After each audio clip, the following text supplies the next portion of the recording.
السلام علیکم گائز، میں ہوں بشرا ہارون اور آپ دیکھ رہے ہیں بشی ٹی وی۔ عقل مند انسان کون ہے؟ عقل مند انسان کی نشانیاں اور عقل کے کتنے حصے ہوتے ہیں جانیں گے اس ویڈیو میں۔ حضرت سیدنا ابو سعید بن افلا رحمۃ اللہ علیہ تعالیٰ بیان کرتے ہیں کہ ایک دن امیر المومنین حضرت سیدنا ابو بکر صدیق باہر تشریف لائے تو حضور نبی دو جہاں صلی اللہ علیہ وآلہ وسلم سے ملاقات ہوئی۔ آپ رضی اللہ تعالیٰ عنہ نے غرض کی، یا رسول اللہ صلی اللہ علیہ وآلہ وسلم، آپ صلی اللہ علیہ وآلہ وسلم کو کس چیز کے ساتھ مبعوث کیا گیا؟ ارشاد فرمایا، عقل کے ساتھ۔ غرض کی کہ ہم کس طرح عقل اختیار کر سکتے ہیں؟ ارشاد فرمایا، بے شک عقل کی کوئی انتہا نہیں، لیکن جس شخص نے اللہ عز و جل کے حلال کو حلال جانا اور اس کے حرام کو حرام سمجھا، اسے عقل مند کہا جاتا ہے۔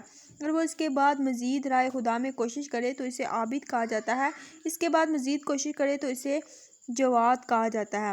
مگر جو شخص عبادت میں کوشش کرے اور نیکی کی راہ میں تکالیف پر صبر کرے لیکن عقل کا سہارا نہ لے، جو اسے اللہ عز و جل کے حکم کی اتباع کی طرف رہنمائی کرے اور اس کی منع کردہ اشیاء سے باز رکھے، تو یہی لوگ ہیں جو بدترین اعمال والے ہیں، جن کی دنیا میں کی کوششیں بیکار گئیں، حالانکہ اپنے گمان میں وہ اچھے اعمال کرنے والے تھے۔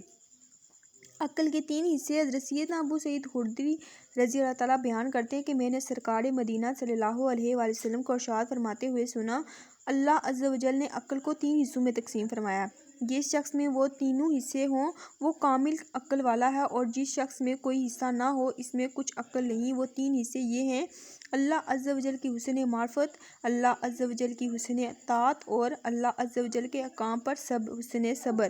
سیدنا امام حافظ ابو نعیم احمد بن عبداللہ اصفہانی فرماتے ہیں، ایسے شخص کو تصوف کی طرف کیسے منسوخ کیا جائے کہ جب اللہ عز و جل کی معرفت حقیقی سے اس کا واسطہ پڑے تو وہ اس میں دوسری باتیں ملا دے، اور جب اس سے اطاعت الہی کے لزومات کا مطالبہ کیا جائے تو وہ ان سے جاہل ہو اور دوسرے کو پاگل بنا دے، اور جب ایسی مشقت میں مبتلا ہو جس پر صبر کرنا ضروری ہے تو بے صبری کا مظاہرہ کرے۔